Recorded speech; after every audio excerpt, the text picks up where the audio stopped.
Setelah sampai pintu gerbang, balik lagi. Belum sampai jalan raya, balik lagi. Pembantu pantunnya nanya, "Tuanku Raja, kenapa tadi tuanku lari tanpa alasan? Begitu nyampe di depan pintu gerbang, balik lagi." "Ya, itu tadi aku mendengar dan melihat ada pembantu yang disiksa oleh majikannya. Ketika aku mau menolongnya ke sana, aku lihat dia sudah melakukan perlawanan. Karena dia sudah melakukan perlawanan, aku tidak jadi menolongnya." Itu artinya apa? Kita harus mempunyai kesabaran sampai batas tertentu untuk menerima penghinaan dan penganiayaan dari siapapun. Jadi kalau Arya misalnya di sini di lingkungan ini sama-sama orang Hindu, kemudian dihina oleh orang Hindu yang lainnya gitu atau oleh orang lain, kalau Arya mau berbeda dengan mereka, jangan balas penghinaan itu. Itu artinya kita berbeda dengan mereka. Jadi saya berpesan,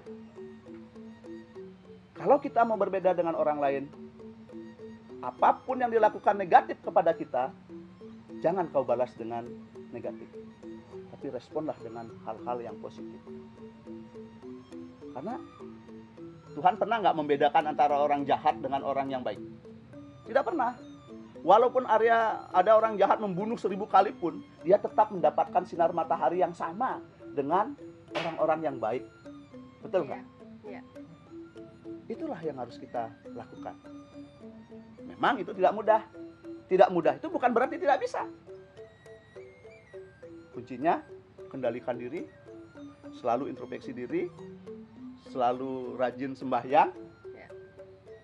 Sembahyang itu jangan hanya mengaku saya beragama Hindu, tetapi sembahyangnya tersanjanya tidak pernah. Kepuranya saat odalan saja.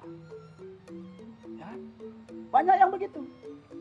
Kalau di dunia ini semuanya menjalankan ajaran agama dengan baik dan benar, saya yakin hidup ini akan sangat sejahtera.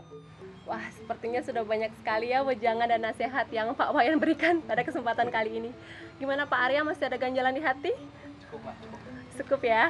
Terima kasih sekali Pak ya, suksema.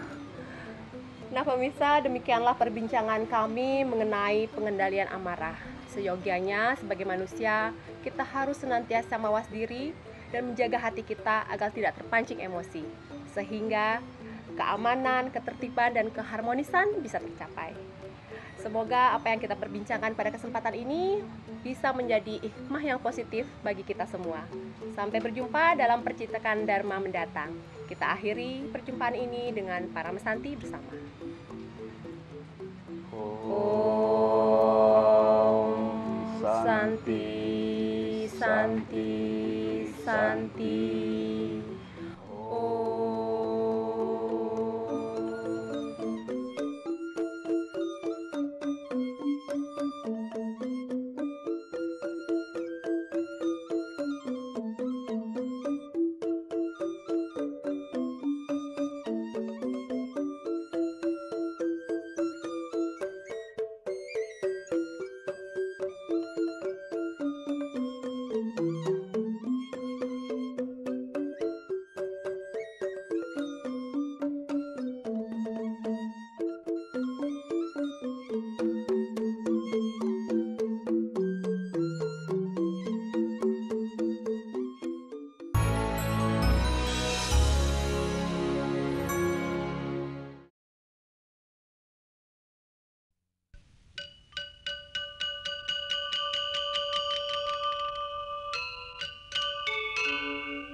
Om Swastiastu. Pemirsa RCTI yang berbahagia, berjumpa kembali dalam acara Percirkan Dharma. Pemirsa, sadarkah Anda bahwa dalam kehidupan kita sehari-hari, kita telah disetir oleh sebuah sosok, yaitu sosok yang tidak terlihat, baik itu bersifat baik ataupun bersifat buruk. Nah, apa kaitan antara sosok yang baik dan sosok yang buruk ini dalam aplikasinya dalam agama Hindu?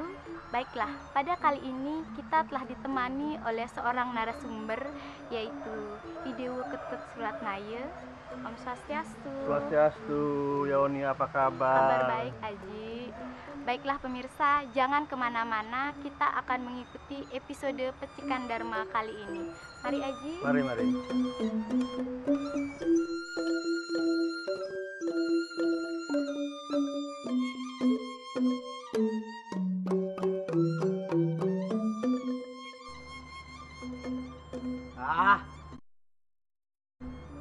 Hari ini saya tidak dapat mangsa manusia untuk saya hasut. Manusia, kemana di mana dirimu? Kemana,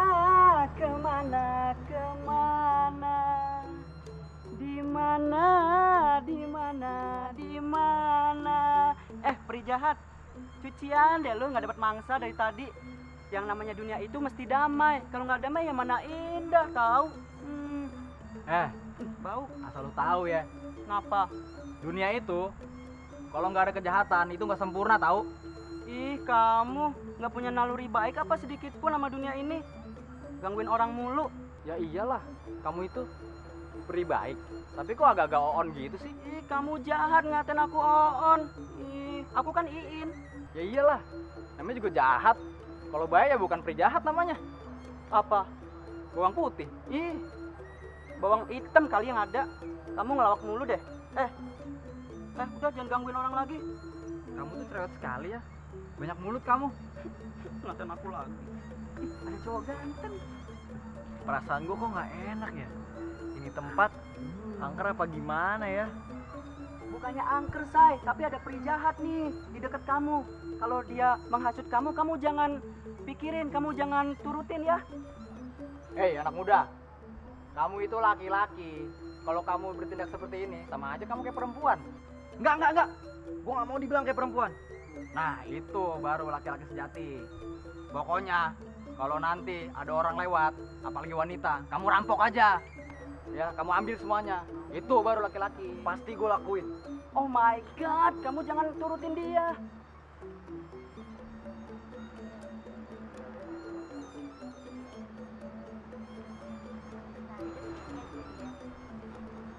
Jangan macam-macam. Hah? Ya ampun Dodi, kamu tuh apa-apaan sih? Bagus. Dodi, Jangan. kami mengenalmu. Ini bukan Dodi yang asli. Kamu laki-laki. Ada sesuatu yang mempengaruhi dia, Yoni. Jangan dong. Hei kalian, Bapak peri bisa. baik dan peri jahat. Aku melihat kalian, apa yang sedang kalian lakukan. Dan engkau peri jahat, kenapa engkau selalu mengganggu manusia? Loh, kok Bapak bisa lihat saya? Iya, aku melihat kalian. Dan aku melihat apa yang kalian lakukan. Dan aku tahu apa yang harusnya tidak kalian lakukan. Loh, Aji bicara sama siapa? Iya, Yoni. Dodi begini, ada faktor lain. Ada yang mempengaruhinya. Ada sesuatu, ada makhluk lain di sini yang menyebabkan dia seperti ini. Apa itu, Ji? Kalau kamu ingin melihat, dan Dodi juga akan saya buka tabir ini. Dan Dodi juga. Biar, lihatlah. Ya ampun. Ini aku, Inilah yang ada. peri baik. Salam kenal. Dua peri yang telah dipengaruhi oleh peri jahat terhadap Dodi sehingga Dodi melakukan hal-hal tadi. Oh, Sudah jelas? jadi Ya. peri jahat ini yang mempengaruhi kamu seperti Nah, ini. inilah Kak. Don. Kamu harusnya sadar. Aji, aku mohon Aji agar memberikan penjelasan kepada Dodi agar dia tidak terpengaruh oleh peri jahat ini, Ji. Baiklah. Saya akan jelaskan semuanya untuk Yoni, untuk Dodi, dan juga untuk kalian dua peri. Ayo, ikutlah aku. Baik, Pak.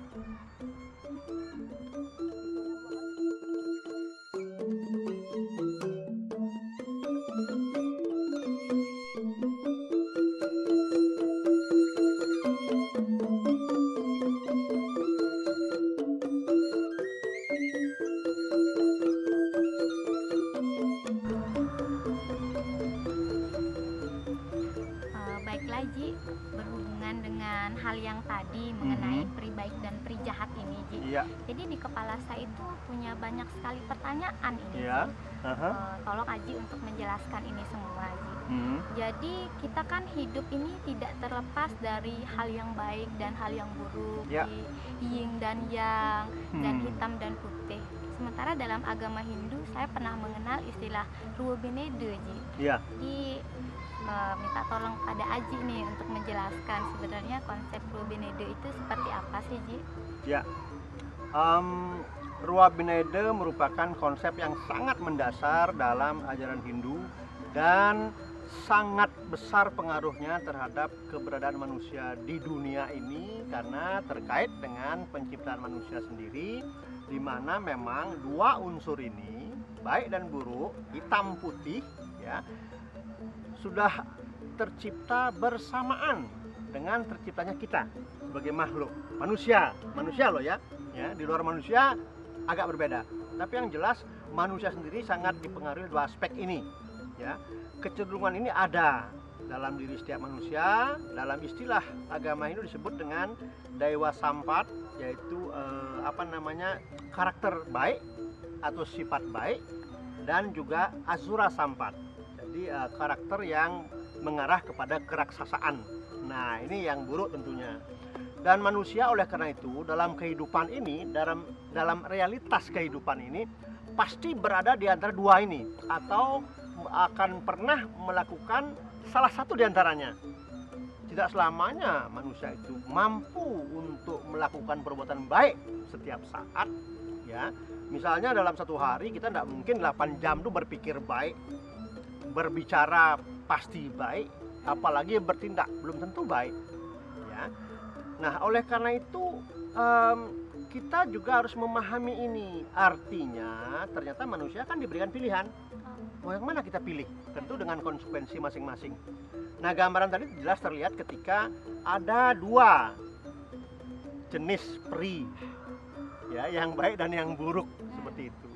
Nah, mereka kan sebetulnya memang tercipta untuk melakukan perannya.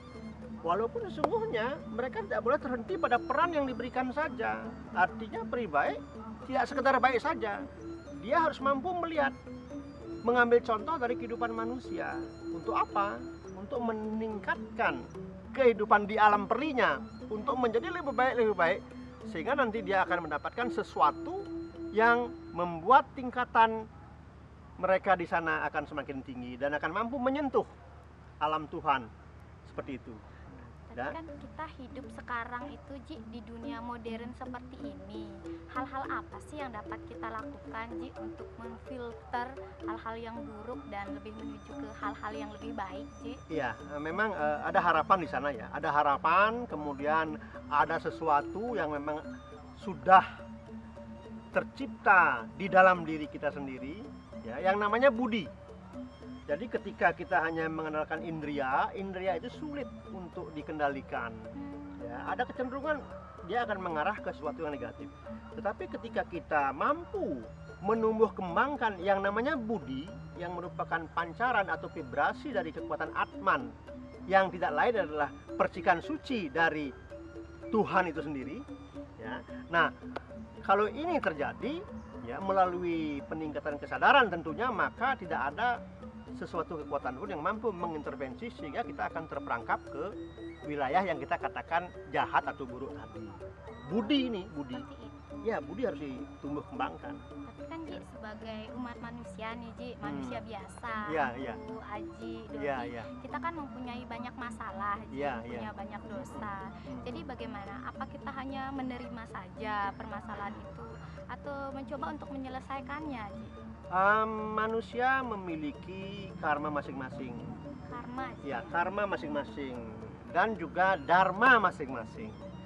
Nah, walaupun misalnya kita sudah menerima semua itu, bukan berarti kita harus berhenti dengan hanya menadahkan tangan, dengan hanya menerima apa adanya, tapi ada usaha yang harus dilakukan di sana.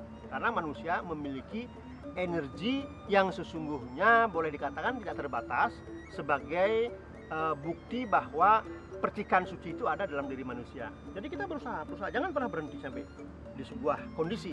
Jangan pernah berhenti, walaupun sebanyak apapun masalah, ya sebesar apapun, seberat apapun masalah, kita jangan pernah berhenti untuk melangkah dalam arti mencari perbaikan seperti itu. Jadi Dodi, kita itu mempunyai percikan dharma sendiri. Tapi kan Ji, seperti Dodi melakukan hal yang tadi dan dipengaruhi oleh si peri jahat ini Ji, pasti kan ada nafsu di sana Ji. Iya. Nah, nafsu ini sebenarnya berasal dari Dodi sendiri atau dari faktor luar Ji, seperti dari peri ini. Bibit nafsu memang juga diberikan bersamaan dengan terciptanya kita, manusia ini. Bibit diberikan. Tergantung sekarang Dodi. Kalau Dodi mau mengembangkan bibit ini, yang namanya nafsu liar, kemudian diberikan pupuk, diberikan kesempatan untuk berkembang, maka dia akan menjadi sebuah kekuatan yang negatif. Nah, peran peri tidak salah, tapi untuk peri jahat sendiri, sebetulnya kalau kamu mau meningkatkan kualitas diri, tidak selamanya menjadi peri jahat, karena sebetulnya peran sebagai peri jahat itu juga tidak memberikan kenikmatan, tidak memberikan kenyamanan. Ya, itu hanya sebuah dimensi, ya, yang sebetulnya harus cepat atau lambat ditinggalkan untuk mendapatkan dimensi yang lebih nyaman lagi. Ya, jadi walaupun peri jahat, jangan terikat kepada merek jahat itu. Harus berupaya untuk merubah. Karena tanpa merubah itu, peri jahat akan selamanya ada di dimensi itu, tidak akan pernah melangkah mendapatkan dimensi yang lebih baik, lebih nyaman, dan akhirnya untuk menyentuh Tuhan itu sendiri atau alam Tuhan itu sendiri. Ya, nah kembali ke Dodi. Kelihatannya bibit itu sempat dibiarkan tumbuh dan berkembang. Tentu ini ada juga faktor yang menyebabkan, misalnya sering bimbang, tidak yakin, ragu-ragu, ya. Jadi ada hal-hal yang sebetulnya melemahkan kekuatan positif dalam diri Dodi, sehingga bibit yang Yoni katakan nafsu tadi itu berkembang ya, dan itu lebih dominan, sehingga ini perlu juga menjadi apa ya, menjadi semacam pedoman, semacam renungan untuk Dodi ya. Jangan pernah membiarkan sesuatu yang negatif itu tumbuh dan berkembang. Nah, untuk itu memang perlu penyadaran diri ya, diperlukan seperti itu ya. Jadi kamu perlu menyadarkan diri kamu. Tumbuhkan kesadaran itu bahwa kita punya energi yang luar biasa, karena kita adalah bagian dari energi Tuhan itu sendiri ya.